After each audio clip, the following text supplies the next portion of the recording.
Hello, friends, and welcome to Miss Hope's Reading Hour on our special broadcast. Tonight, we will be reading the rest of our mystery chapter book titled Who is Stealing the 12 Days of Christmas? We will be finishing it tonight. So get ready to find out. Is Yasmeen the person who has been behind the thefts? Who robbed the Mega Menagerie? And will the kids find out who did it all by themselves, or will they get help from the grownups? That is what we will find out tonight. Hello, everybody. Since we are reading our mystery tonight and finishing it tonight, I want it to be a little mysterious, okay? Welcome to Miss Hope's Reading Hour, our last broadcast for the year.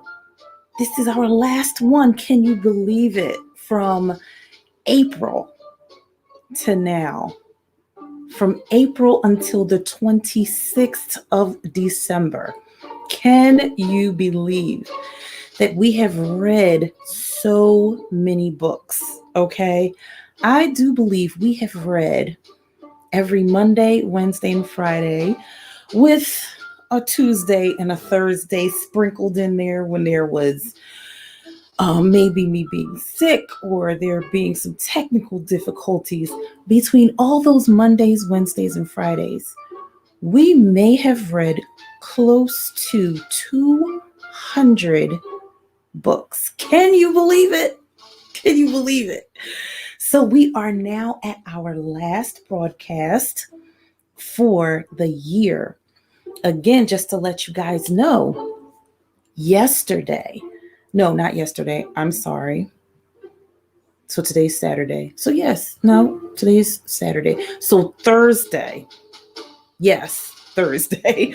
On our Thursday broadcast, I let you guys know that Miss Hope's Reading Hour will be on a small break for the holiday, and we will come back and start broadcasting on another holiday. What is that holiday?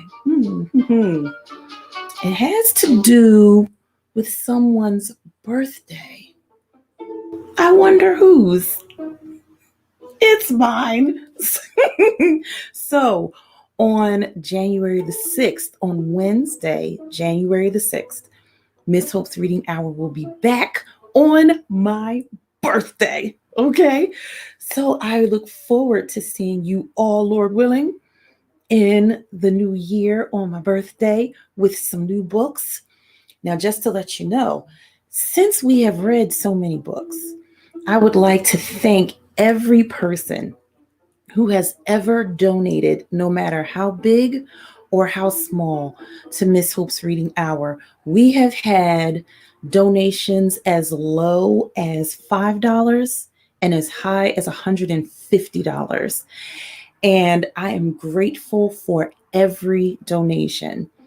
And I know that those who are viewers and listeners of Miss Hope's Reading Hour are also grateful for your donations. And some of you have been the ones who have donated.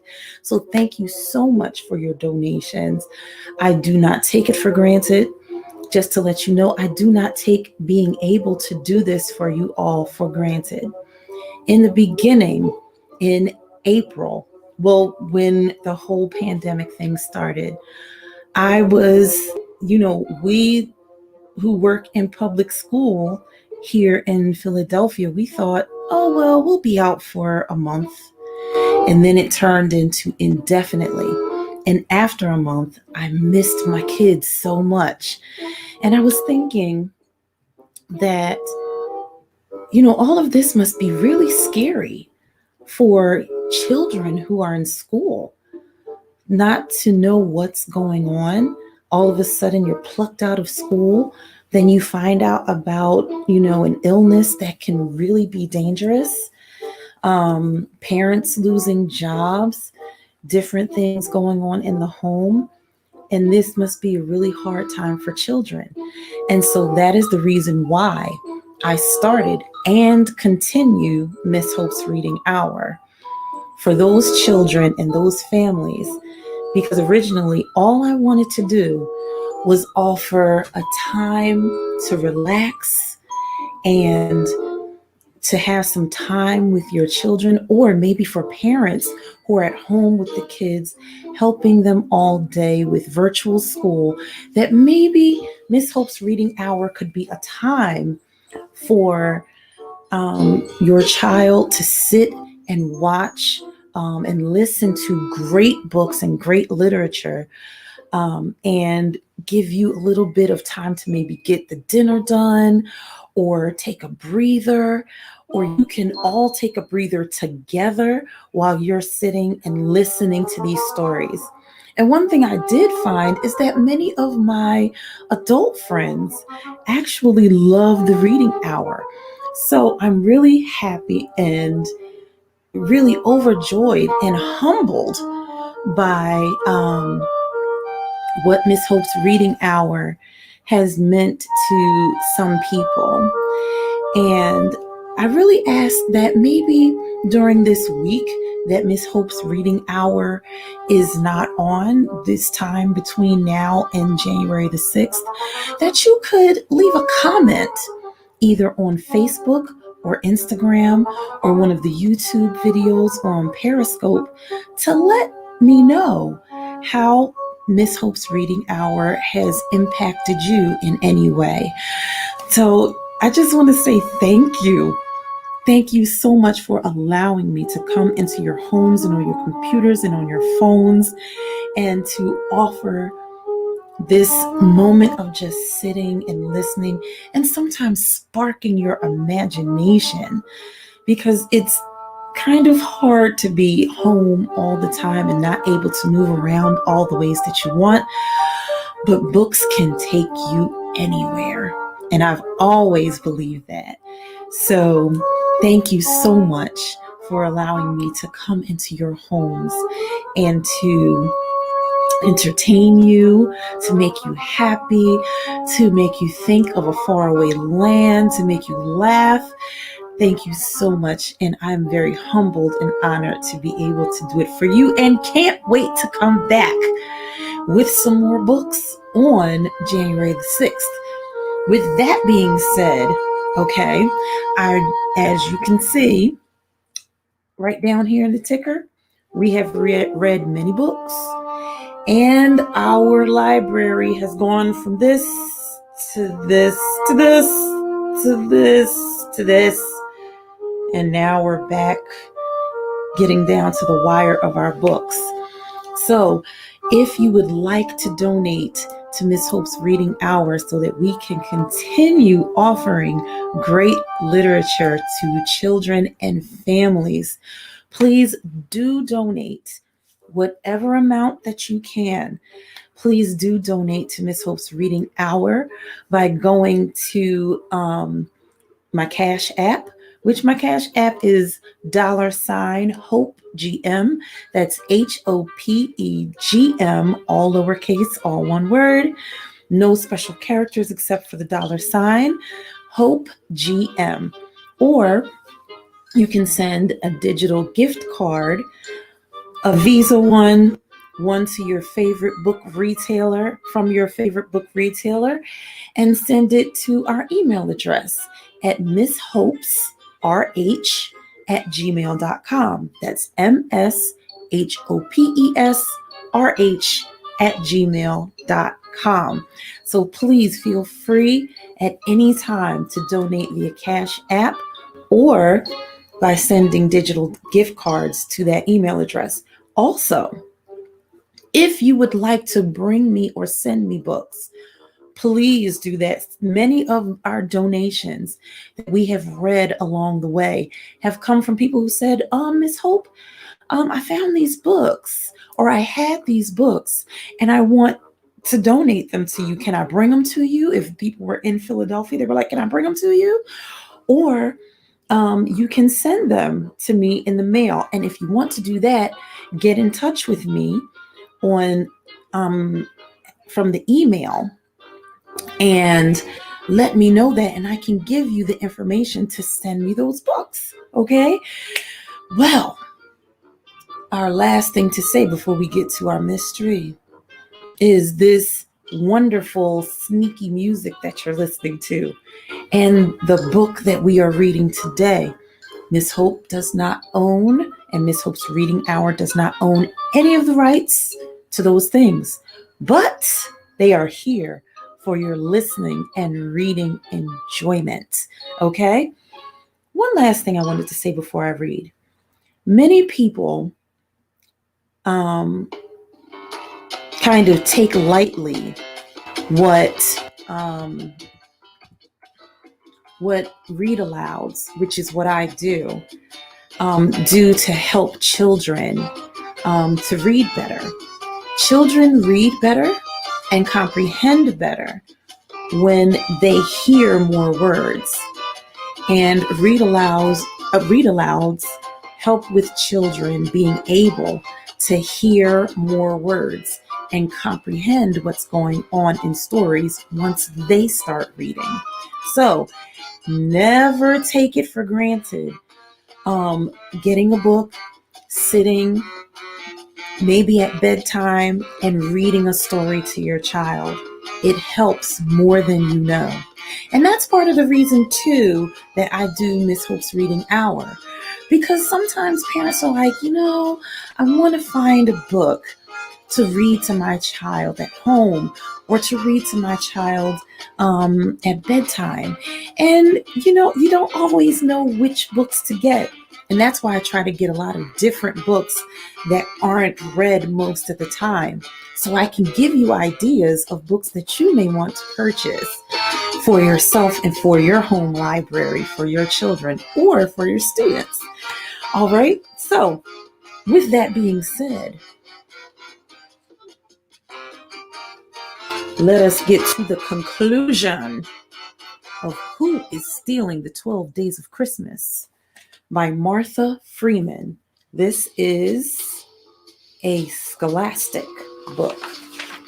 So, my friends, where we ended, we were in chapter 18. Okay. And Yasmeen and Alex and Yasmeen have gone to the Ryan's house because they want to examine the duck that was used for, let me see.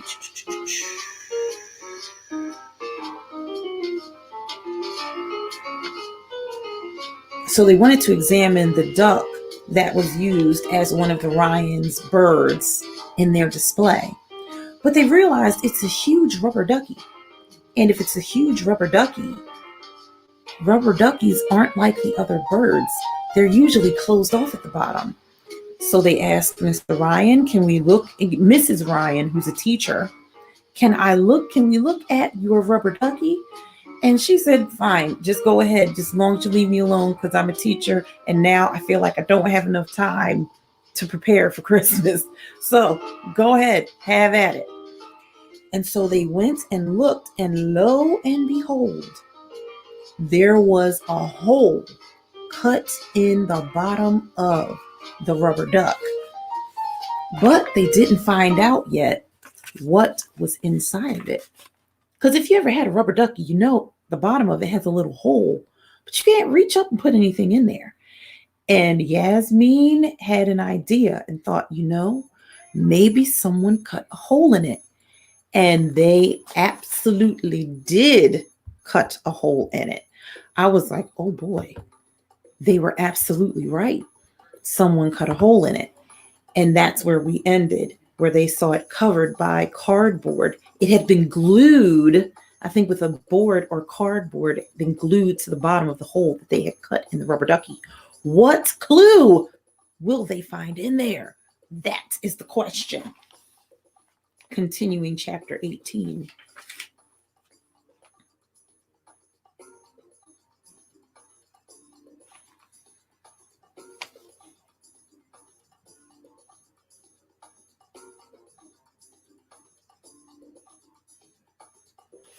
All right, let's start from this page. My best friend didn't even notice. She bent down to get the ducky. She flipped it over. Yes. Let me see. Yasmeen held it up. We were right, I said. The bottom of the ducky was not rubber the way it should have been. It was glued on cardboard. I took the ducky from Yasmeen and studied the cardboard. It was plain brown, no marks at all. That seemed unfair. Shouldn't there be a secret code or something? Someone cut the rubber out, said Yasmeen. Then they put a mouse in and glued cardboard on. I nodded.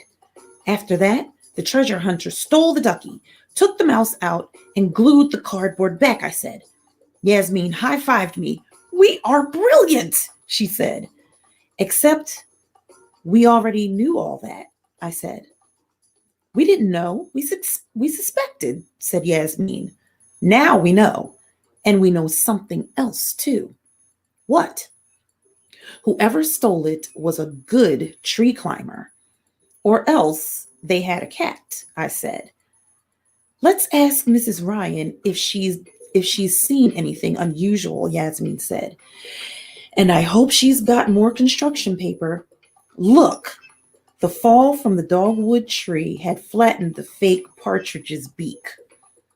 The Ryans' house was messy inside, wrapping paper and gift boxes everywhere. Now Mrs. Ryan's hands were covered with flour. There was a green streak on her nose, the tape that was still in her hair. She showed us the ducky's bottom. We showed her the ducky's bottom. She said. Looks like he's had a duckectomy. He needs a beak too, Yasmeen said. Later for that, she said. Anything else you need? I asked if she had seen anything suspicious. At the same time, Yasmeen asked, what's that smell? There was a funny smell, all right. Something cooking, something burning. Mrs. Ryan slapped her hand to her forehead, leaving a flower handprint. My famous Christmas cookies! We ran into the kitchen. Mrs. Ryan pulled the cookie sheet from the oven. We all stared. They weren't as black as I'd expected. No matter, said Mrs. Ryan. This batch is for Bill's relatives. Hardly a taste bud among them. Now something suspicious. Not that I can think of. Did you want to take a look at the cardboard, though? We did, I said. No marks. What about the other side? Mrs. Ryan asked.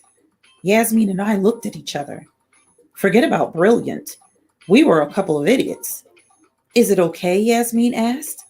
Sure, Mrs. Ryan handed the ducky over. Poor guy needs a plastic surgeon anyway. One more indignity won't matter. Use the butter knife. Top drawer. I'll just get on with my frosting. With the knife, I wedged the cardboard off the ducky. It took a few seconds before it popped free. I flipped it over. Mrs. Ryan had been right. This side wasn't blank. It was shiny yellow with a pattern made out of red letters. ADS, ADS, ADS. It was familiar, but for a second I couldn't place it. Mrs. Ryan looked over my shoulder. Al's delivery service, she said. Well, isn't that a coincidence? Look. She nodded at the kitchen window.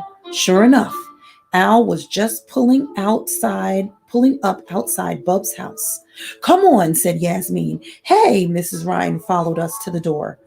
Wouldn't you kids like a couple of toasted Christmas cookies? Chapter 19.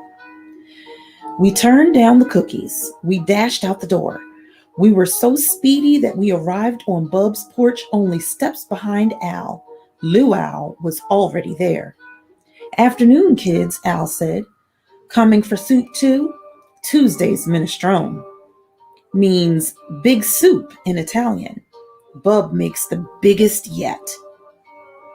We're detecting, Yasmeen sounded very serious. We want to ask you some questions. Me? Al said.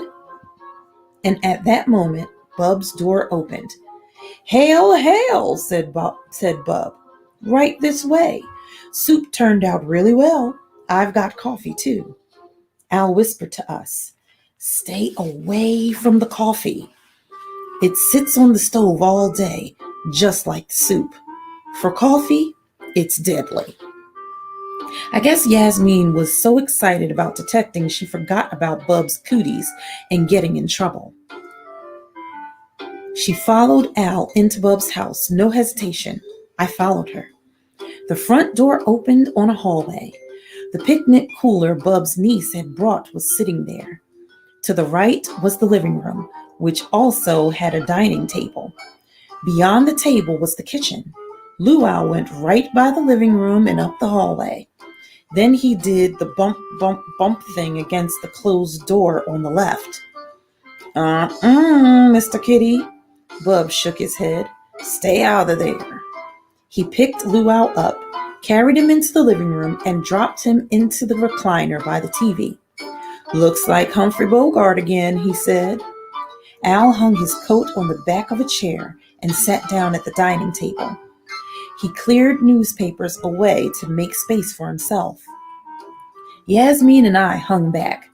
Now that we were in, what were we supposed to do?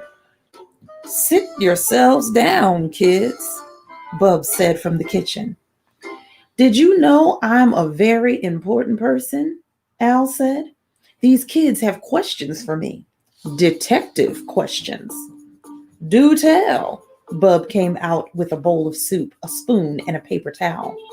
He set them on the table in front of Al. 2 more coming. Yasmeen and I argued, but Bub ignored us. Soon there were 3 bowls of soup on the table along with 3 paper towel napkins. What else could we do? We sat down. The Queen of England won't be dining with us today, Bub said, so there's no need to stand on ceremony. Eat up. The soup smelled good, and I missed lunch. Good, I said between slurps. In fact, so good, I forgot about detecting. But not Yasmeen. She ate 1 dainty bite and laid her spoon down. She pulled the cardboard ducky bottom out of her pocket. She held it up for Al to see.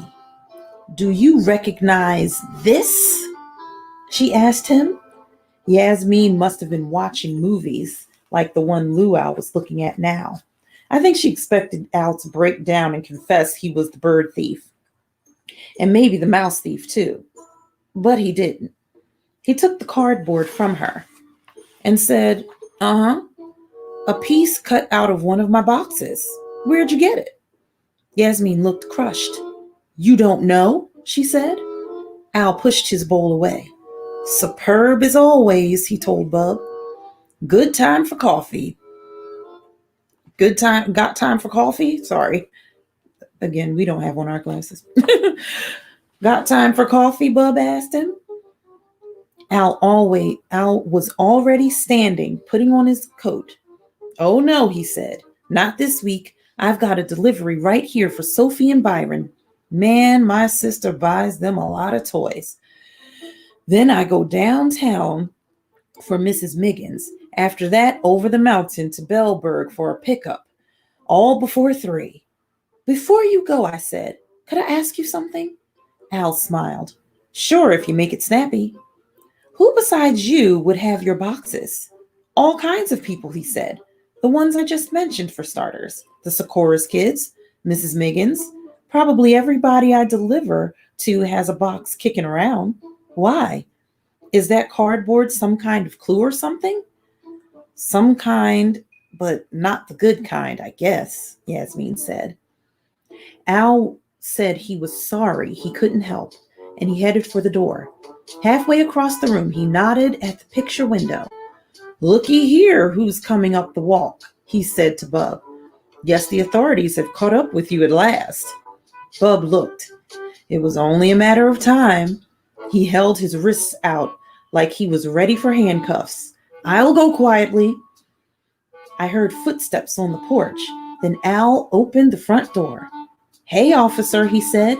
I got a scoot, but the culprit says to come right in. Chapter 20. Yasmeen and I looked at each other. What was going on? Was Bub really going to be arrested? Did this mean he was the thief? And Officer Crishells had solved the mystery already? That he had beaten Yasmeen and me? Officer Crishells walked into the living room. He was tall and had a kind face, but now he looked stern. I expected him to pull out handcuffs, but instead he went over to the recliner and petted Luau. This one's yours, right, Alex? Has he got a license? Oh, now you need a license to watch a movie, do you? Bub asked. What's the world coming to? I meant, Officer Crishells started to say. I know what you meant, Bub said. Want some soup? Officer Crishells smiled and took a seat next to me. Why else would I be here? You mean you're not going to arrest Bub? Yasmeen said. Officer Crishells laughed. That coffee of his, it's a crime, all right. Oh, what do cops know about coffee? Bub said. Anyhow, your soup makes up for it, Officer Crishells went on. Thanks very much. Bub set a bowl of soup in front of him. Officer Crishells wasted no time eating it. Meanwhile, I was trying to figure out what to do next. We would have to tell him about our evidence now. We didn't have any excuse not to. Yasmeen elbowed me, and I knew she was thinking the same thing. Officer Crishells, I began. We have something to tell you. I'm all ears, he said. So I told him everything we knew, even the parts I hadn't told my mom yet. I told him about chasing the shape, finding the mice with the milkmaids, the treasure map, the ducky's bottom. When I got to the last part, Yasmeen handed him the piece of cardboard. He took it, but didn't study it the way I thought he should have. Finally, I was done talking, and he said, well, you kids have done some fine detective work, I must say. At the same time, he scratched his head. What? Yasmeen said. It's a little far-fetched, don't you think? Treasure maps, mice hidden inside birds. But we've got the evidence, I said. We can show you the map. It's at my house. Officer Crishells nodded and smiled. I'm sure you do, kids. The thing is, I've pretty much got it figured out on my own, just as your mom thought, Alex. A kid prank. What? I said. How do you know? Yasmeen said. Well, it is official police business, Officer Crishells said. But I guess I can tell you. It should be all wrapped up neat this very afternoon. You see, the last stolen bird has been found. Mr. Stone's calling bird, Yasmeen said. Where? Officer Crishells nodded. In the bird bath. What bird bath? Yasmeen asked. But of course, I already knew. There is only a single bird bath on our street. It's one of Luau's favorite hangouts, and it belongs to the Sikoras. Chapter 21. Before Officer Crishells left, he explained how he knew about the lost bird. It was a tip, he said, and guess what? It came from my favorite blabbermouth friend, Russell. I bet he had been positively thrilled to phone the police about it. Officer Crishells pulled his notebook from his pocket and studied what was written in it. Our dispatcher, Angie Price, took it down, he said. The informant, your friend Russell, called us shortly after noon today. It seems his brother, Graham, age 5, was over at the Sikora's residence this morning. It was Grandma who observed the incriminating evidence, the calling bird, in the bird bath. That's weird, I said. Graham and Byron Sikora are the same age, but usually they don't get along at all. Officer Critchell shrugged. I'm only telling you what was told to me, he said. Anyhow, I'm on my way to the Socorros to interview those kids. Sounds like one of them must be the perpetrator. The thief, I mean. I understand young Sophie has a bit of a reputation. But what about our evidence, Yasmeen said. The Mega Menagerie burglary must be connected to the birds missing from the 12-day display. Alex found those mice in my yard. That's too big a coincidence. Officer Critchell gave us one of those exasperating looks that grown-ups are always giving kids. I've spent many a long year in the law enforcement game, he said. And one thing I know is this: coincidences happen. Can we come with you to interview Sophie and Byron? Yasmeen asked. Officer Critchell shook his head. Official police business, kids. What if it got ugly? I can't put law-abiding public, which in this case is you, at risk. I was having a hard time imagining what kind of ugly Officer Critchell anticipated. Did he think Sophie and Byron might pull out their squirt guns? But he was already standing to leave. There was nothing we could say. When Officer Critchell was gone, Bub surprised me. Fred Critchell is a kind man and a good friend, he said, but no one ever accused him of being a brain. Personally, I thought you kids made a lot of sense. Thanks, I said. Yasmeen looked sad, but then she smiled. Anyway, Mr. Stone will be happy. And there's another good thing, too. We keep trying to share our evidence with the police. They keep not caring. So our detecting continues. Here's what I think, Alex. I think the time has come to write a list of suspects. You can do that only if you have a list of suspects, Bub said. Do you? Yeah. Do we? I echoed. Yasmeen shrugged. We will as soon as we make one. Bub got up from the table and rooted around in a drawer. I've got a pencil and paper right here, he said. I've seen my share of mysteries on TV. Maybe I can help. But before he found what he wanted, there were more footsteps outside, and the front door opened again. Wow, I said. This place is as busy as a restaurant. Bub smiled. Credit to low, low prices. The latest visitor turned out to be Jo, Bub's niece. As she fluttered around, removing her coat and mittens, she reminded me of a sparrow, small and quick. I guess I had birds on the brain. Sorry I'm late, she said. I had one last paper to turn in. It was about Polish Christmas traditions. Isn't that appropriate? Bub said. Bubs and my family came from Poland a long time ago, Jo explained. Now that the paper's done, I can concentrate on the real thing. Christmas for Bub. Bub twirled one finger in the air. Oh, joy. Jo ignored him. So, shall we get right to it? I've got a lot to do before tomorrow. And besides, I don't want to lose my nerve, she nodded at the cooler. Bub sighed. If you say so, he said. Kids, I'm sorry. I guess that list of suspects will have to wait. My niece and I have some business. I felt embarrassed. Was there something he didn't want us to see? Just let me get luau, I said. Good idea, Bub said. No telling what he'd do if he saw what Jo and I are up to. We were barely out the door when Yasmeen made an announcement. I have it all figured out. You do, I said. She nodded. I know what's in the bathtub. I know you stole the birds. I know everything. Meow, Luau said in my ear, and it meant I know something too, in case you were wondering.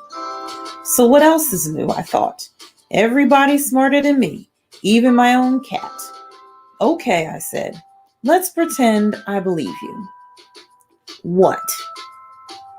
Chapter 22. Yasmeen might know everything, but she wasn't ready to tell me yet. First, she wanted to go make a detour to the Socorro's backyard. I agreed. What kind of detectives would we be if we didn't take a look at that bird bath ourselves? Officer Crishel's car was still out front. I wondered what was going on inside the house. Had Sophie confessed? Was she really the thief? Is that what Yasmeen had figured out? We stayed close to the Ryans' house as we jogged between it and the Socorro's fence, where we could see into the backyard. We weren't precisely sneaking, but we didn't want anyone to look out and see us either. Sure enough, when we looked over the fence, the calling bird was sitting in the bird bath. It looked very funny there, funny and wrong. Why would a thief have put it there? All the other birds had been returned to their own flocks. Okay, I said when we were back on the sidewalk. Explain. Yasmeen grinned. It was a grin I didn't like much. About how many mice would fit into that picnic cooler, she asked. We walked up the sidewalk and into my front yard. We walked into my house and I set Luau down. We took off our coats and hung them up. We found a note from my dad on the kitchen table. Gone Christmas shopping, back for dinner. We sat down. All the time, Yasmeen explained her theory to me. Bub had stolen the mice from Mega Menagerie and was keeping them in his bathtub. It was the mice in the bathtub that Luau wanted. That was the reason he had been visiting Bub lately. The shape I chased last night, it was Joe. Hadn't I said the shape was small and quick? Anyway, that was why Bub seemed so eager to help us come up with our list just now. He wanted to make sure he wasn't on it. The more Yasmeen talked, the sadder I felt. I didn't want it to be Bub. I kind of liked Bub. I definitely liked his soup. But I remembered something. Two somethings. First, Bub said he hated Christmas. Second, he said he liked jokes. A joke was like a prank, right? Mom and Officer Crishel's called the missing birds a kid prank. Well, maybe they were half right. Maybe it was a grown-up prank. Maybe it had nothing to do with mice. Maybe he was just mad at all the neighbors who called his house an eyesore, and this was a way to get back. I didn't think it was funny, but someone else might. Well, Yasmeen concluded, what do you think? I don't want it to be Bub, I said. Alex, we don't get to pick who it is, Yasmeen said. It just is who it is. We can't let feelings get in the way. We have to look at the evidence. That's a detective's job. I never liked detecting, I reminded her. Anyway, let's do what we said before. Let's write a list. It doesn't have to be Bub. Officer Crishel's thinks it's Sophie Socorro. I got a pad and pencil out of the kitchen junk drawer. At the top, I wrote suspects. Then, even though I didn't want to, I wrote Bub and Sophie. Then I wrote why. And after that, I wrote hates Christmas, likes pranks, mysterious cooler, Luau likes bathtub. Wait a minute, I said. Luau started visiting Bub's last week, right? And bumping at the bathroom door. He wanted the mice, said Yasmeen. I shook my head. No, he didn't. Why would Luau care about a tub full of Super Macho Military Mice? Because they're mice, Yasmeen said. You know, cats, mice. Yasmeen, I said patiently. They're not real mice. No blood, no guts, none of that yummy stuff. Yasmeen opened her mouth to argue, then she closed it. My brilliant logic had stopped her. Okay, she said after a minute. If you're so smart, who did it? Mr. Stone, I said, and I wrote that down. What? You heard him at the Jensen's party.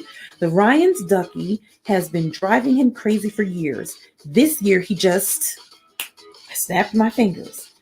He probably stole the birds because he wanted everybody to get new ones, make their displays better. But who's the shape? Yasmeen said. Where's the connection to mice? His grandchildren, I said. They don't live far away. One of them is probably the shape.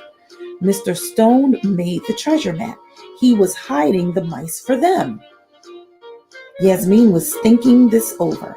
I could see the wheels turn. Then she cocked her head. Alex, get real, she said.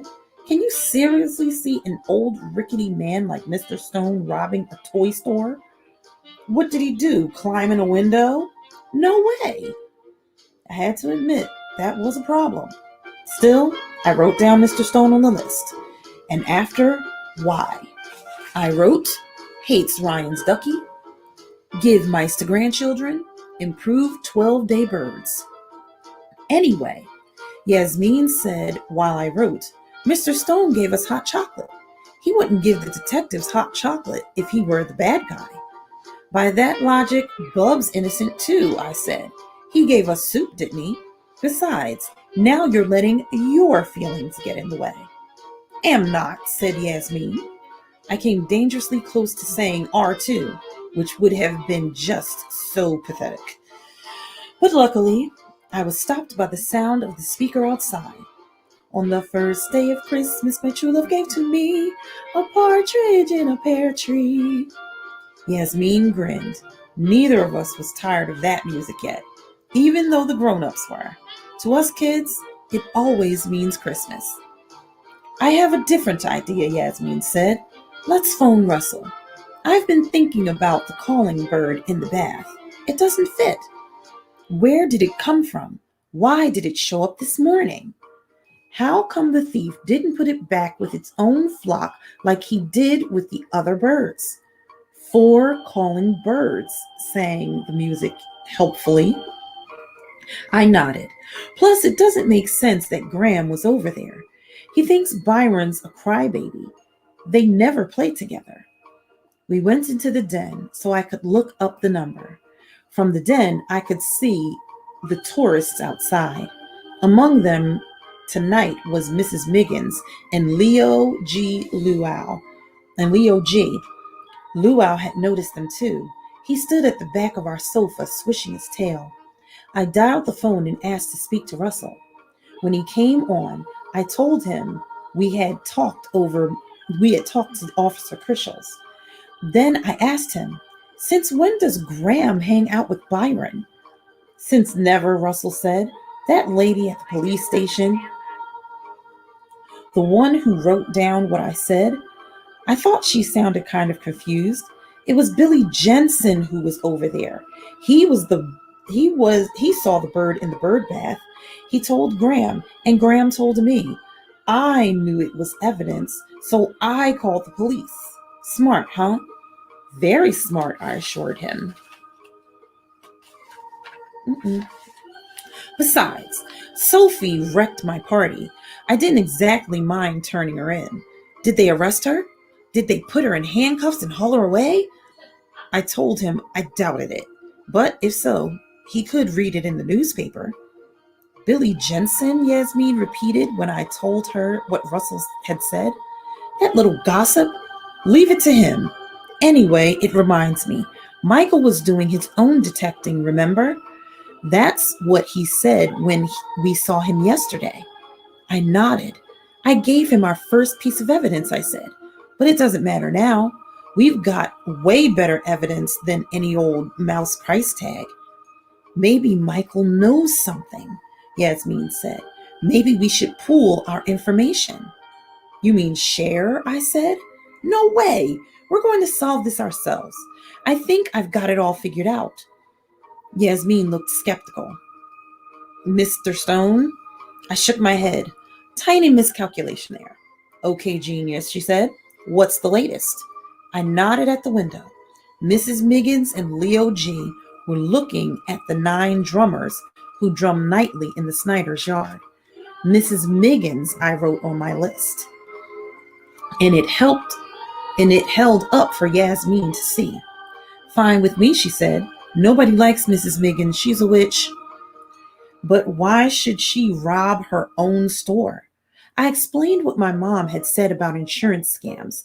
The burglary was fake, I said. She took the mice herself and somebody she knows did. Then she hid them away for a while. That explains how she arranged a mouse delivery in time for Russell's party. That explains how she cleaned everything up so fast. Mom said the door wasn't even damaged. I turned back to my list. Why, I wrote under Mrs. Miggins. Then, insurance money. Clean burglary. Got mice fast. Yasmeen thought about what I had said. Then, who's the shape? I asked. And why would Mrs. Miggins steal the birds or make a map? I don't know, I admitted. Maybe Sophie. Maybe Officer Crishells is right about that. Maybe there's something between Sophie and Mrs. Miggins. Sophie is fast. Maybe she was the shape. Fast but klutzy, said Yasmeen. I can't believe she could run around the neighborhood on ice like that. She'd fall on her face. Or maybe Mrs. Miggins had another partner, I said. But who? Matt was trying to, what did you call it? Corner the market, Yasmeen said. Maybe it was him. Maybe he wants mice more than anybody. It was good and dark by now. We had spent the whole day detecting. We had collected all this great evidence. We had done all this great thinking. My poor brain ached. But as far as I could tell, we weren't any closer to knowing who did this.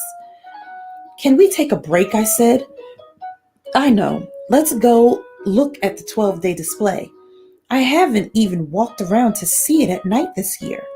Yasmeen agreed, and a few minutes later, we were outside with the other tourists. Luau came too.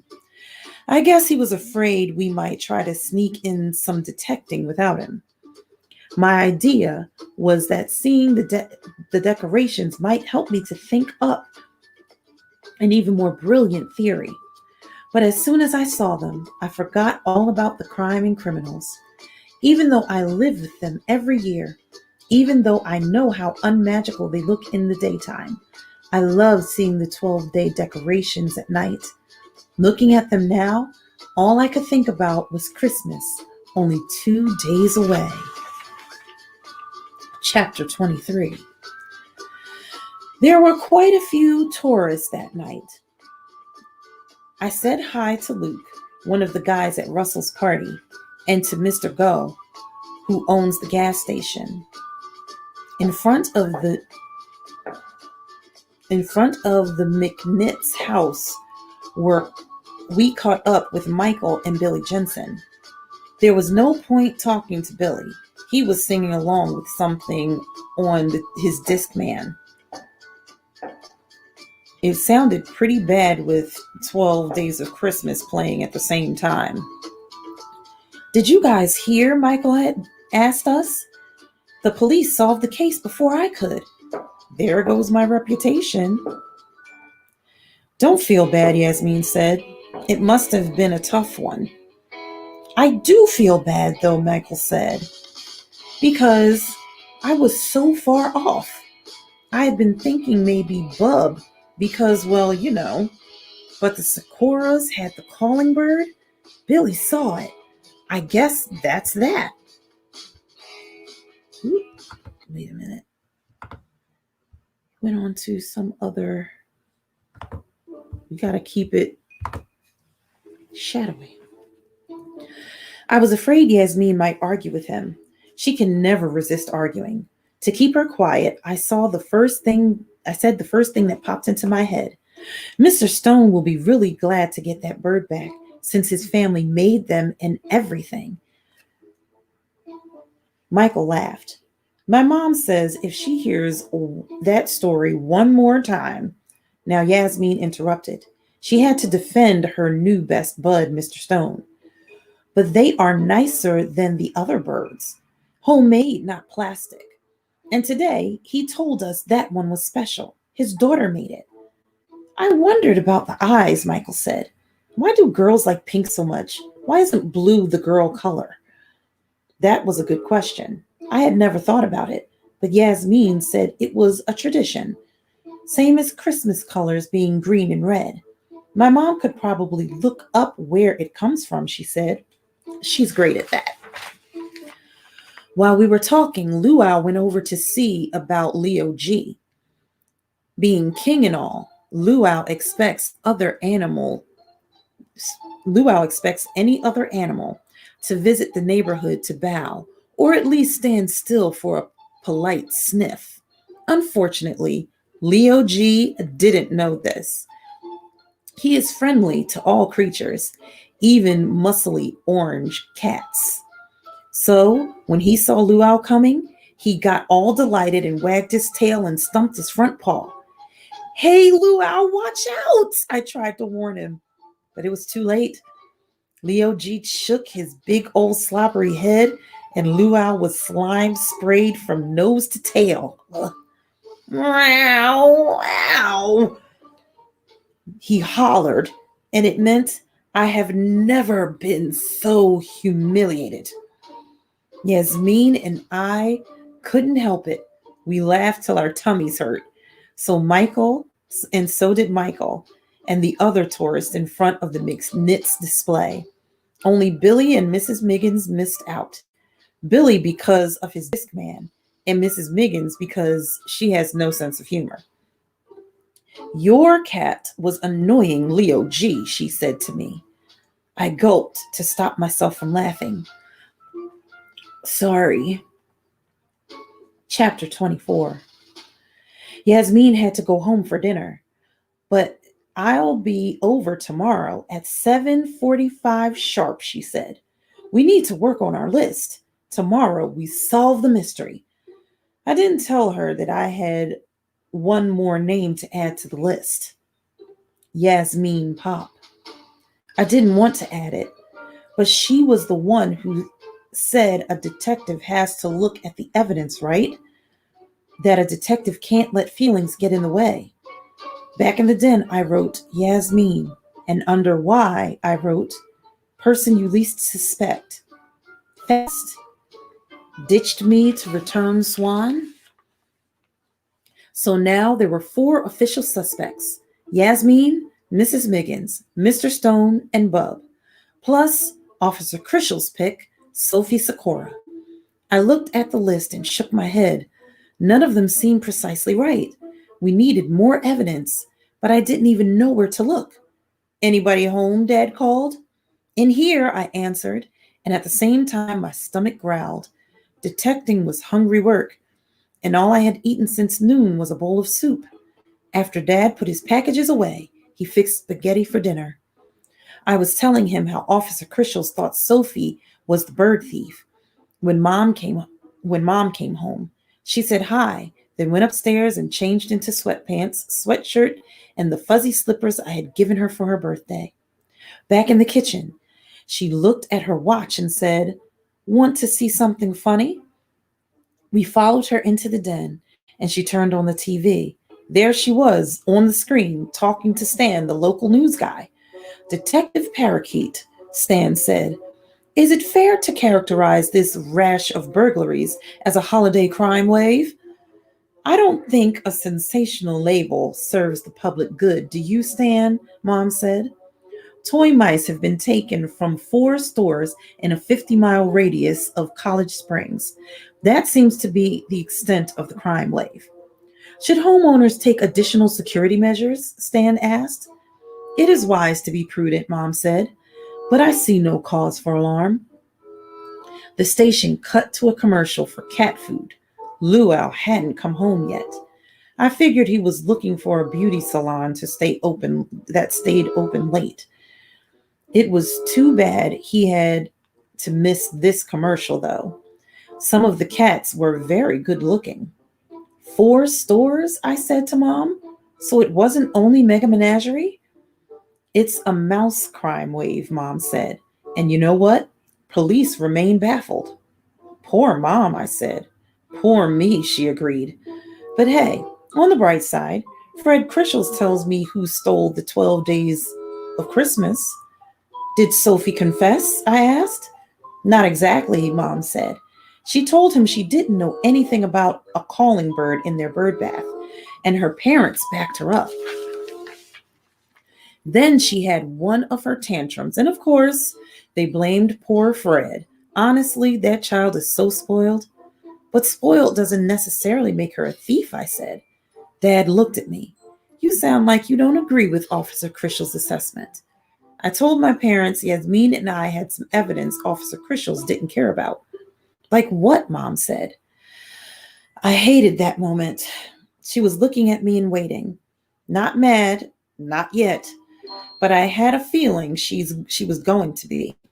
I took a breath, then told her everything I should have told her last night. How I kicked over the milk pail, found the mice, and hid them in my bathrobe. As I talked, I shrank. I thought if I were already tiny, she wouldn't need to yell so loud. But shrinking didn't help. Alex Parakeet, she exploded. I have spent the day gallivanting around the countryside while all the time you were sitting here with the best evidence we've got. Don't you see? This changes the whole case. Officer Crishel's didn't think it mattered. I said in the tiniest voice. I will speak with Officer Crishel's later, she said. Now bring me those mice. When I got back downstairs, Mom was lacing her shoes and talking on the phone. Meet me downtown as soon as you can, she nodded at a plastic bag on the counter. I put the mice in. She zipped it up. Okay, then. Okay, see you then. Bye. She hung up. All this trouble for toys, she said to me. Then she looked at Dad. Don't wait up. It may be another late night. Oh, and no more escapades, Alex Parakeet. Stay in your bed. I nodded. I was hoping she'd give me a kiss or at least a smile before she left. But she just grabbed her jacket and mittens and walked out the door. She was really in a hurry. She was still wearing her sweats. She didn't even stop to put on makeup. Chapter 25. I went to bed before Mom got back. My brain wanted to know what she found out, but my eyelids refused to cooperate. They kept falling shut. Luau finally came home, and now he was curled up on my feet. He had done an amazing job cleaning off the slobber. He didn't even smell like Leo G anymore. My dreams were terrible. I felt like Alice falling down the rabbit hole. The faces of the suspects whirled around me. The head of the Cheshire Cat grinned. Only this Cheshire Cat had pink eyes. I sat up so fast I felt dizzy. For a second I thought I was still spiraling down the hole. Then I realized Luau wasn't on my feet. Is that what woke me? Luau jumping off the bed? But wait, what was that horrible noise? Oh my gosh! The 12 days of Christmas at full volume. And the 12-day lights were blaring too. That must have been what woke me. The ultimate holiday alarm clock. By now, everyone on Chickadee Court must be awake. What was going on? I looked out the window. With the lights, the street seemed bright as day. Nothing in our yard. Nothing on the sidewalk. Nothing at the Lees. I ran to the bathroom. I stood on the toilet. I pushed things aside. Now I could see the Pop's yard. That's where he was. A kid holding a milk bucket. A kid so still. He almost looked like another 12-day decoration. But on which day of Christmas did my true love give to me Michael Jensen? Mom had told me to stay in bed, but she hadn't counted on this. No one on Chickadee Court could stay in bed now. I sprinted down the stairs and opened the front door. Then I remembered my toes and had a good idea. Snow boots. They were by the front door. It took only a second to slide my feet in. Then out I ran, and as I jumped our front steps, I saw Yasmeen bursting out her front door too. On the 6th day of Christmas, the carol sang. Why was it so loud? What had turned it on in the middle of the night? What time was it anyway? Yasmeen and I both ran straight at Michael, But before we got near, he dropped the bucket. The clatter when it hit woke him from his daze. He looked at me, then at Yasmeen. His face was terrified. In a flash, he turned and ran right down the middle of the street. I followed, but it was hopeless. In 5 seconds, I was losing ground and out of breath. Tall, speedy Yasmeen kept gaining, though. Now they were halfway down the block, racing hard toward Michael's house. Other people were coming outside. I could hear shouting. Then something scary happened. Michael's grandparents' huge van still parked in front of their house. As Michael approached, the headlights switched on. The motor roared. The tires squealed. The van lurched forward. Michael was far enough ahead to veer off and go around it, but Yasmeen hadn't caught up to him. The van barreled ahead. It was coming right at her. Well, my friends, we're almost done. So Miss Hope's reading hour is going to go a little long because now we got to find out what happened. Chapter 26. My legs were slow, but my brain was in overdrive. My best friend was about to be flattened. Michael Jensen was the shape, and the bird thief, and his grandparents. Were they the Mega Menagerie burglars? I was running, my eyes tearing, legs pumping, ribs aching. Then all of a sudden, I wasn't. I was flat on the cold, hard sidewalk. Ow. The jolt shook every bone and scrambled my brain. What had happened? Darn that snow boot. It had slipped on an ice puddle, and my feet shot out from under me. Now my whole body hurt, and my lips tasted salty like blood. But none of that mattered. I didn't matter. I wasn't the one about to be flattened. I rolled on my side and pushed up on a bruised elbow. 9 drummers drumming, 8 maids a milking, 7. The van kept coming. Yasmeen swerved right to get out of its path, but unbelievably, the van swerved too. Behind me, I heard my parents' voices. By now, all the neighbors were running onto Chickadee Court, waving and yelling, trying to prevent a crash. One person had a head start on them all. A slow person, a clumsy person, a person as big as a bear. The collision happened in a blink, but I saw it all. In the headlights' glare, the big bear silhouette hit the skinny kid silhouette. The skinny one flew up and away. The bear stopped and stood in the headlights, defiant, like one man's body could stop tons of metal. A loud squeal, a colossal thud, a burnt smell. "Bub!" I shrieked, just as Dad lifted me from the pavement. 11 ladies dancing, 10 pipers piping. Dad pulled me close and wrapped his arms around me. I wanted to bury my head in his shoulder and stay there, but that wouldn't change anything. I had to look. There were people clustered all around. I couldn't see Bub. Was he bloody, knocked flat, dead? Bub! Bub! Bub! In all the voices, I could make out Mr. Stone's deep, grouchy one and Mrs. Blanco's, which was high-pitched and squeaky. Mrs. Lee kept repeating, "Are you all right? Are you all right?" Still carrying me, Dad ran toward the van. The headlights remained bright. Someone had gone around to the driver's side. I heard pounding. "Ambulance on the way," Miss Ryan hollered. Sirens. More noise on top of the music. 6 geese a-laying, 5 golden rings, 4. Someone laughed. That was weird.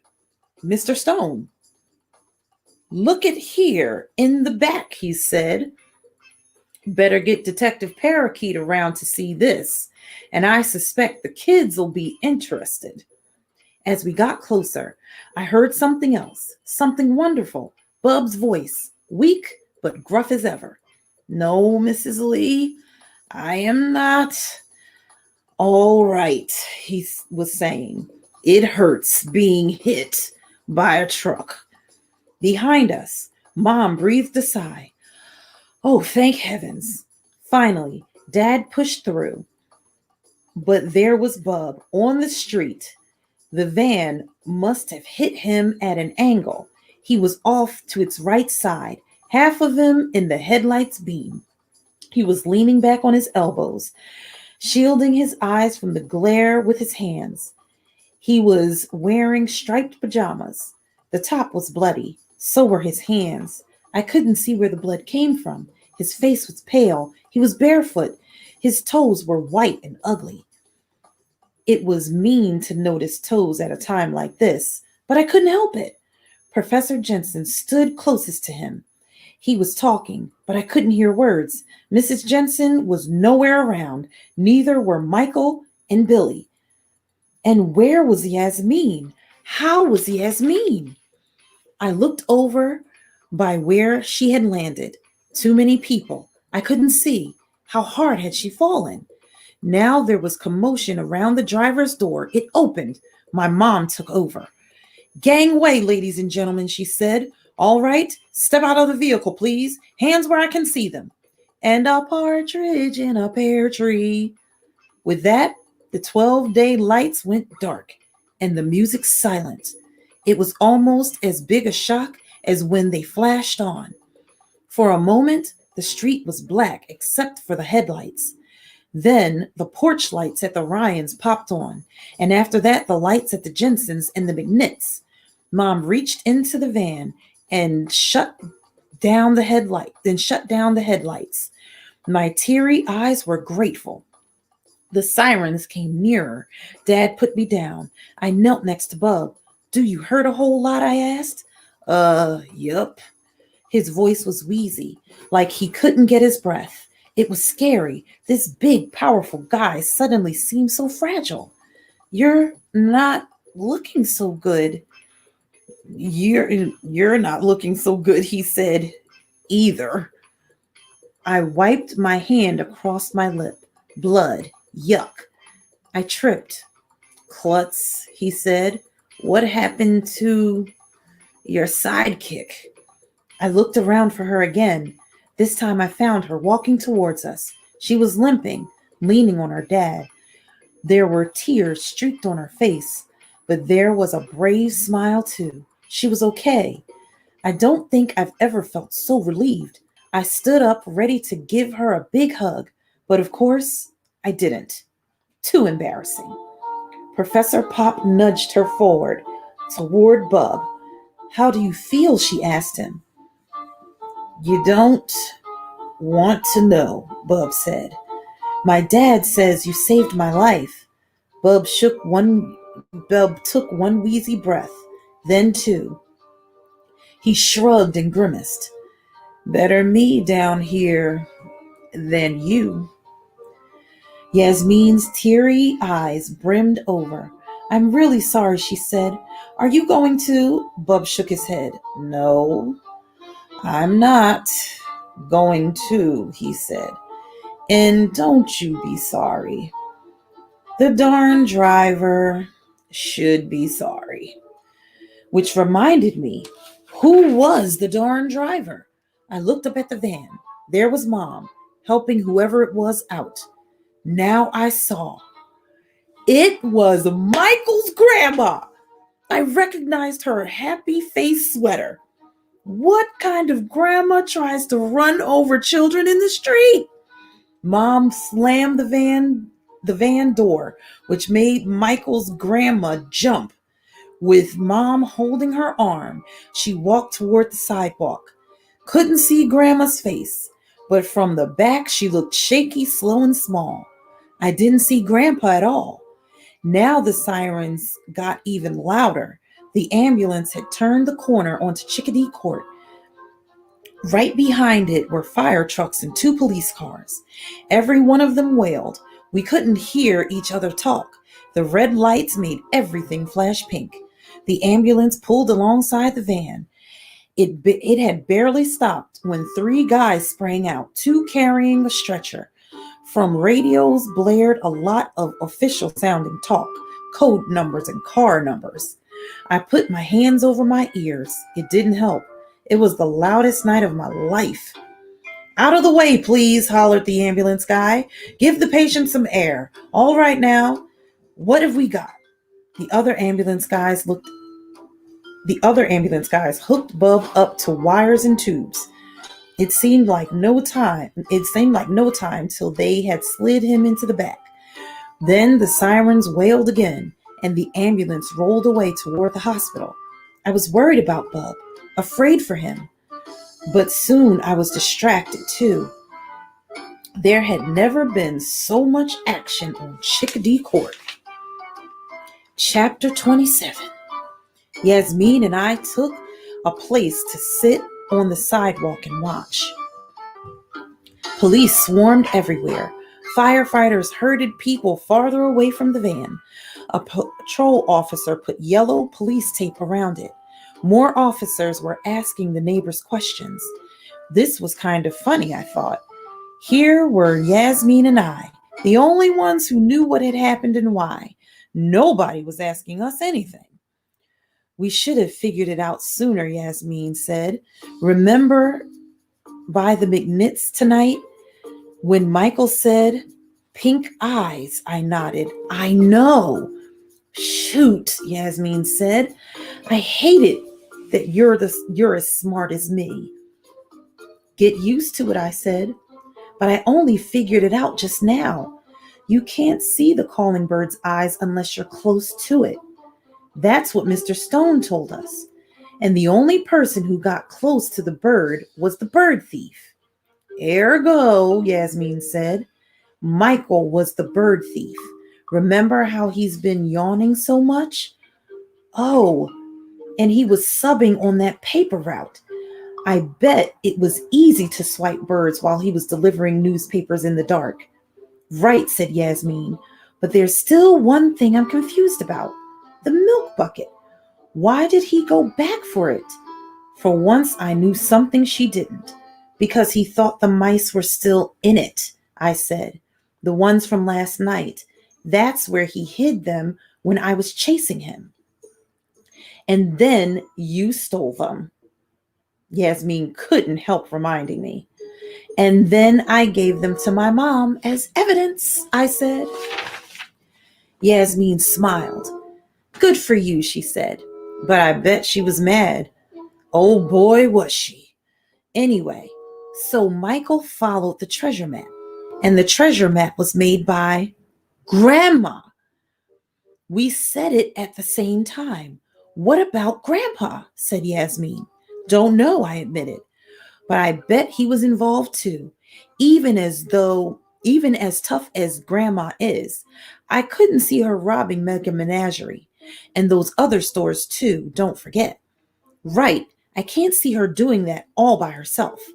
So Grandma must have hidden a few of the stolen mice in the birds for Michael to find, Yasmeen said. Weird. Yasmeen shrugged. Maybe not. Even criminals love their grandkids. She was trying to give him some fun, a Christmas present. Yeah, I said. And also his parents wouldn't have let him have mice.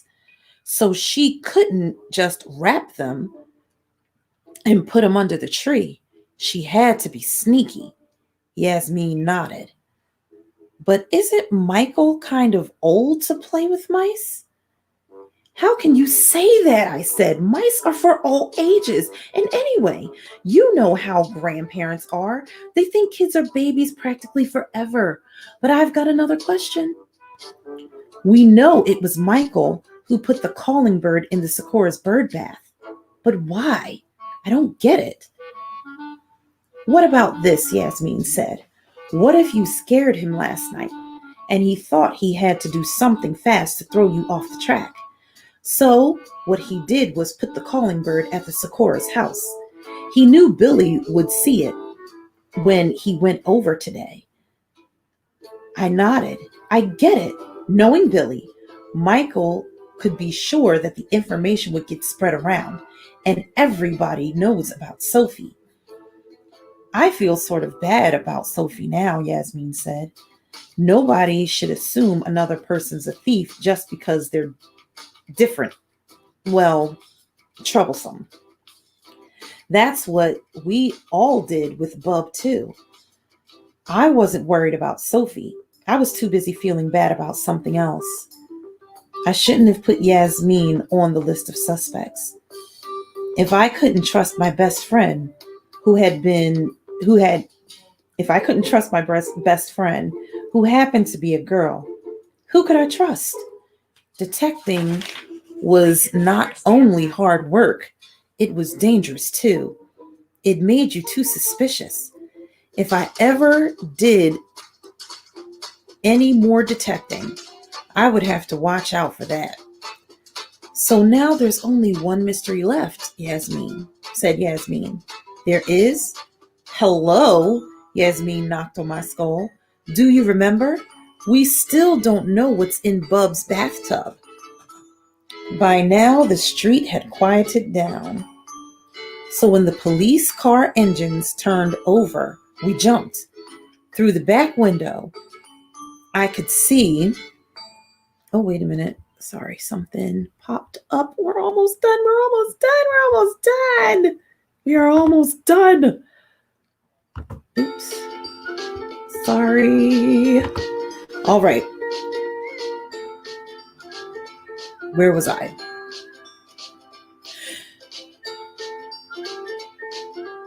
Through the back window, I could just see Michael's grandma looking very small. Officer Christians was driving. Mom thumped the roof with her fist as it pulled away. Meet you downtown, she said. I smiled and shook my head. Sometimes Mom is so incredibly cool. There was more laughter from behind the van. I remembered how I heard Mr. Stone laugh before. What was that about? Let's look, I said to Yasmeen. I had to help her up. We walked around the van with her leaning on me. People smiled at us, and I felt important, like someone who has been supporting an injured hero for years and years now. A knot of people, Mrs. D'Agostino, Mr. Ryan, Mr. and Mrs. Swanson, were clustered around the back of the van. We pushed through till we ran into the police tape. In the crash, the van's doors must have popped. They hung open still. And now that we could see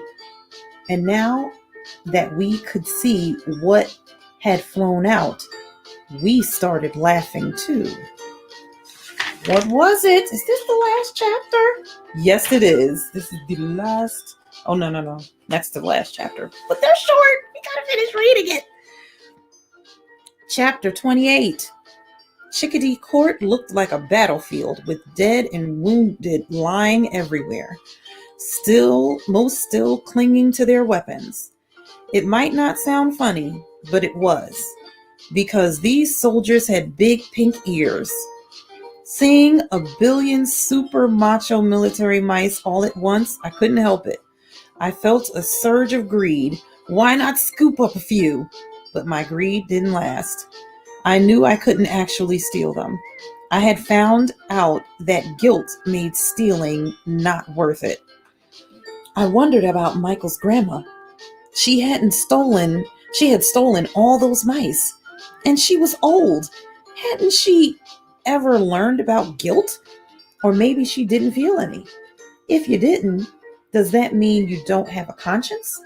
If nobody had a conscience, where would the world be? Just a moment.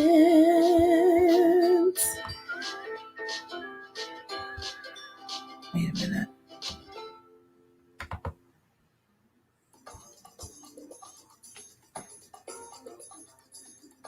Well, one thing, nobody would put up Christmas displays. The birds and lights and speakers wouldn't be safe. Stuff would go missing every time it got dark. I was thinking deep thoughts, Yasmeen leaning on my arm, when I saw Mrs. Jensen walk towards us. For once, she didn't look perfect. No lipstick, and her face was streaked, tears maybe. Like Grandma, she looked sort of shrunken. But that wasn't embarrassment. It was the size of what she was carrying. A big, muscly orange cat, luau.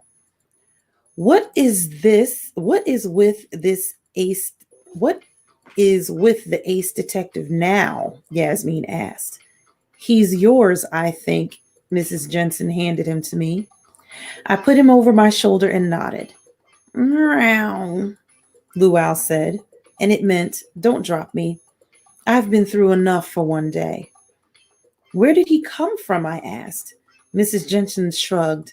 I'm not positive, but I think he's responsible for the late night lights and music. He knew it. Luau knew it. Luau, I said. How? Mrs. Jensen looked at Yasmeen. Oh, honey, she said. I'm so sorry. She sniffed and wiped her nose. I was scared she was going to cry. It is awful when grown-ups cry. Yasmeen must have been scared too. I'm okay, she said quickly. I mean, I'll be okay. It isn't your fault. Exactly. Ooh, sorry. A little tight.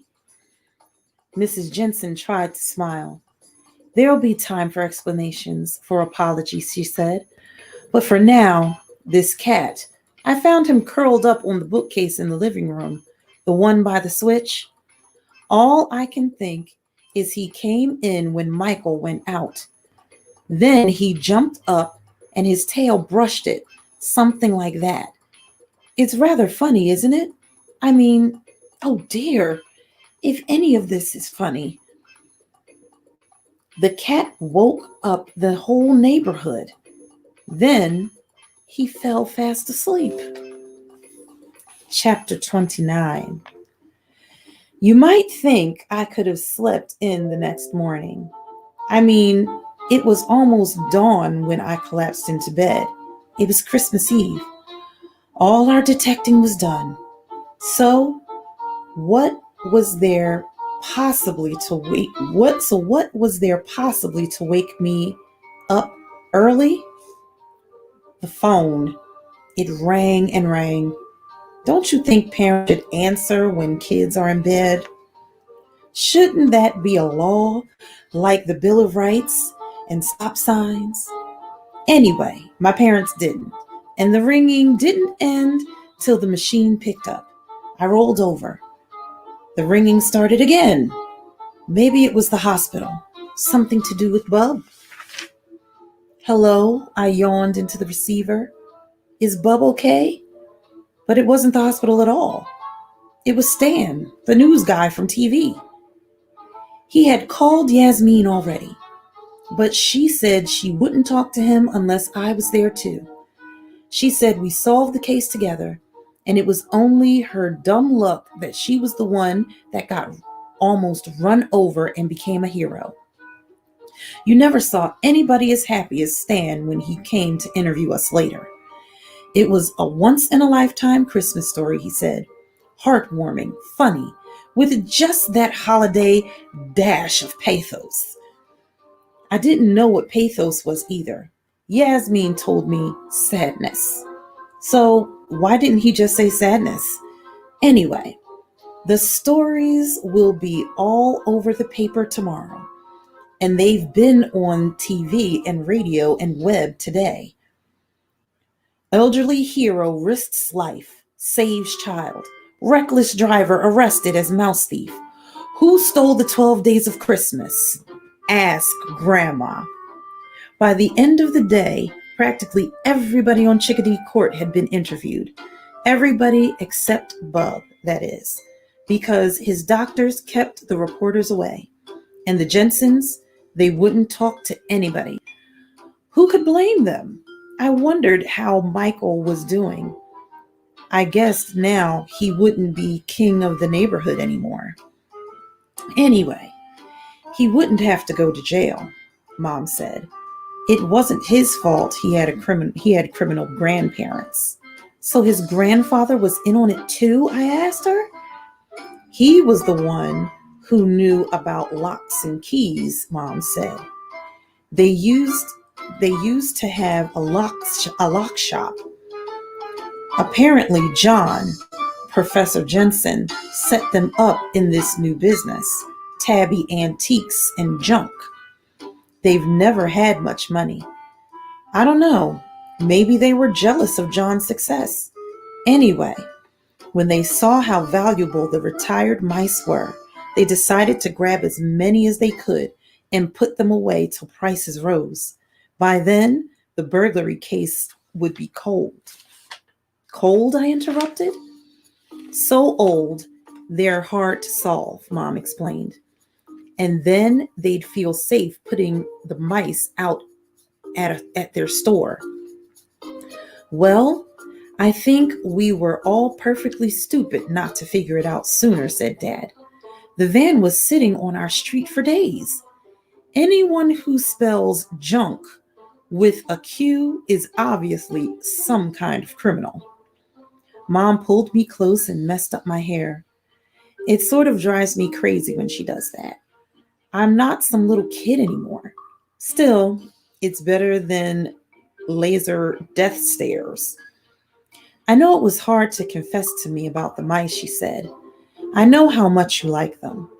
And we can't give you stuff like we used to when your dad was working. It's okay, Mom, I said. I don't think I like them so much now anyway. Seeing a whole pile of them in the street, it's sort of like seeing the 12-day display in the daytime. They don't seem magical anymore. Uh-oh, Dad said.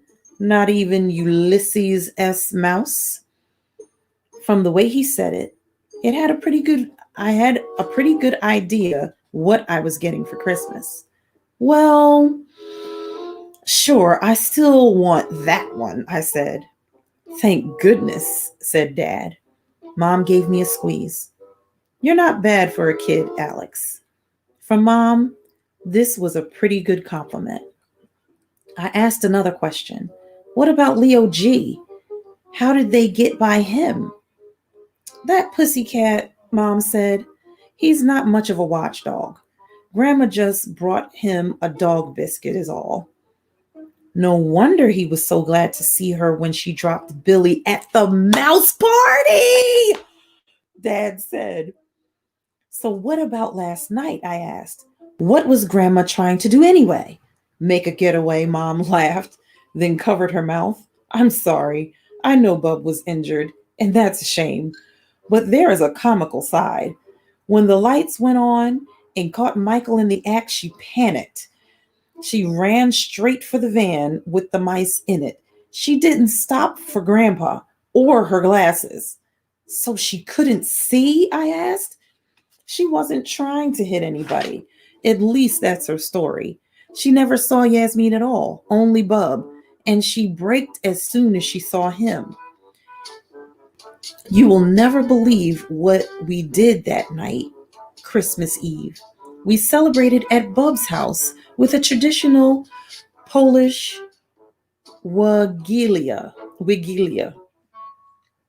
which is pronounced Vigilia. Oh, because it's Polish.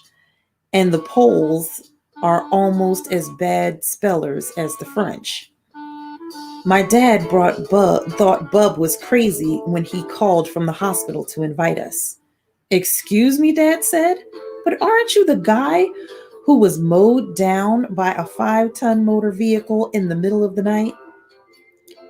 Yup, Bub said, but they're springing me at 3 o'clock.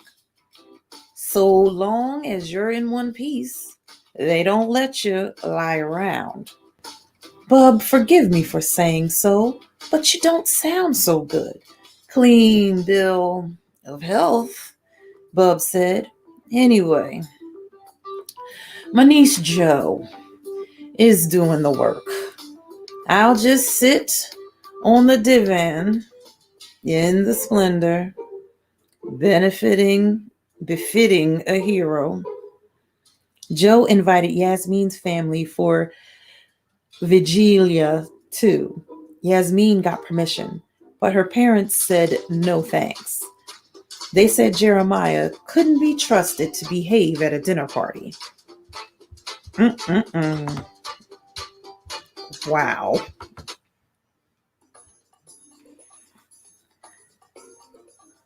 But really, I think they were embarrassed to come. All these years they badmouthed Bub. Now he had gone and saved Yasmeen's life. Luau came along too, of course. When Joe welcomed us, he walked in, tail flying, and he leapt into his usual spot on the recliner as if it were his personal throne. Meow, he said when he was settled, and it meant, let's see what's tasty on TV. Joe was wearing a short green dress and fancy shoes. She was grinning. She looked pretty. Bub was on the sofa. His face was papery white. There were bandages on his hands. He was smiling too. Ho, ho, ho, he said. Take a look at the table, said my dad. Take a look at that fish, said my mom. There was a white cloth on the table. There was a feast of food laid out. Most of it weird stuff I never saw before. Weirdest of all was a whole fish with the head and eyes and everything. It was dead. My stomach did a flip-flop. Were we supposed to eat that? At the same moment I saw the fish, the wind must have shifted. Luau sniffed the air. He hopped down from the recliner. I bet he did. He strolled toward the table. Meow, he said innocently. Then he jumped onto a chair and leaned back on his haunches, ready to spring. Oh, no, you don't. Joe grabbed him. We'll save you the tail and the eyeballs, too, if you're good.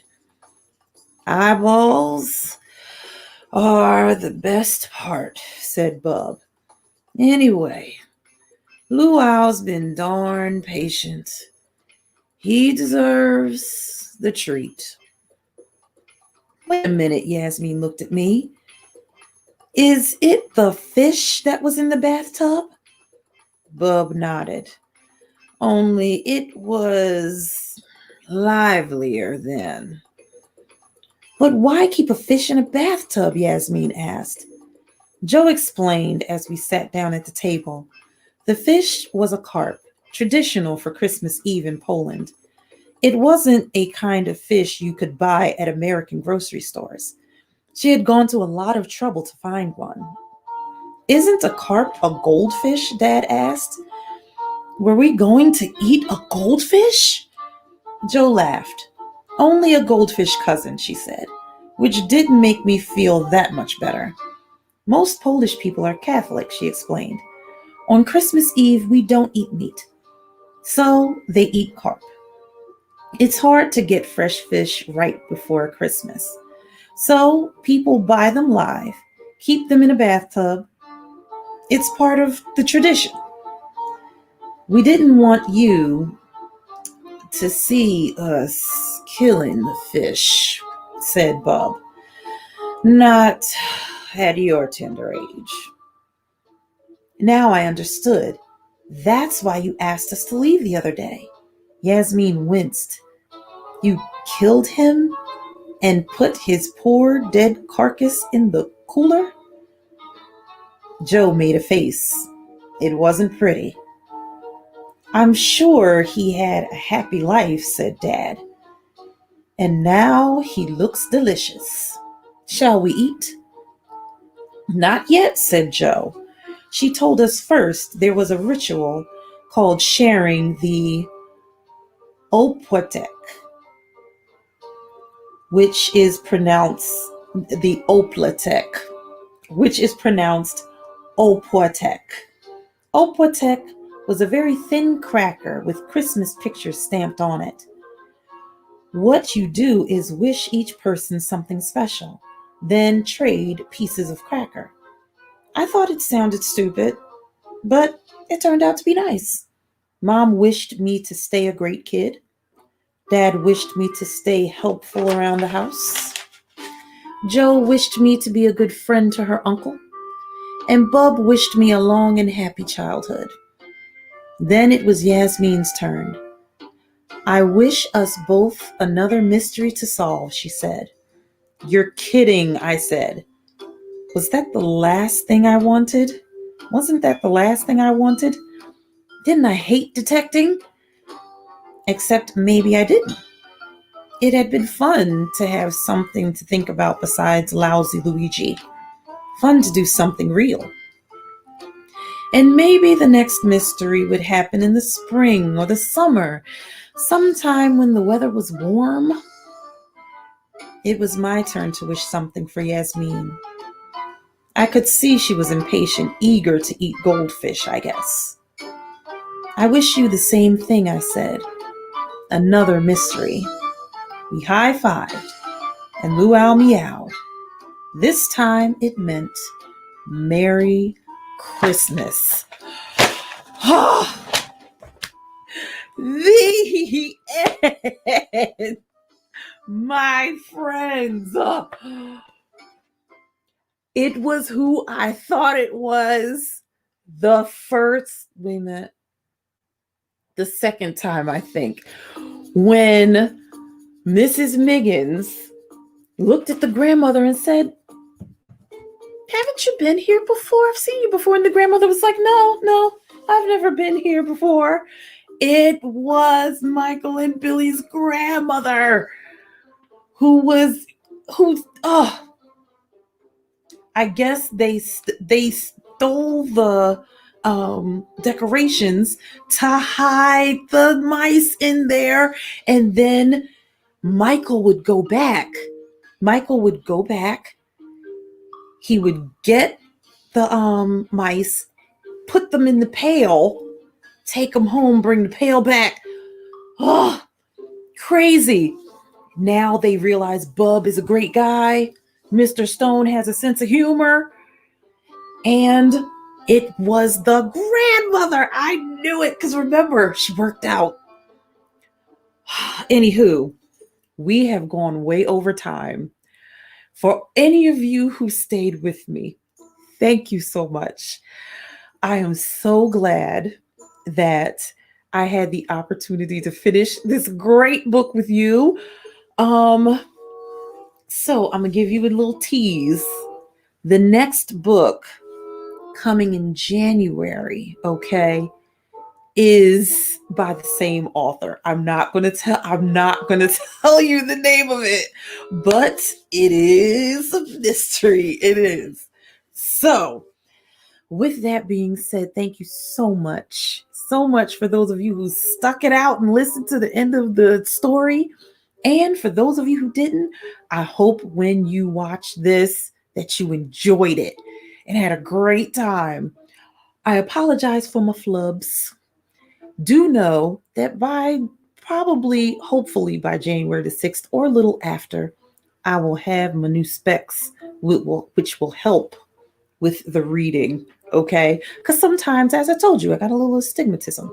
So my eyes sometimes get a little lost in the sentence. But with all of that being said, this was an awesome story. So glad I got to share it with you. I look forward to seeing you on my birthday on January the 6th, right back here on Miss Hope's Reading Hour. Thank you so much for allowing me to come into your homes, your computers, your phones, and read these stories for you. It is my joy and honor. With that, my friends, I will say goodnight. Have a wonderful and healthy and safe rest of your holiday season. And I wish and pray for you the most wonderful year you all can ever experience. Okay? Until the 6th, my friends. See you next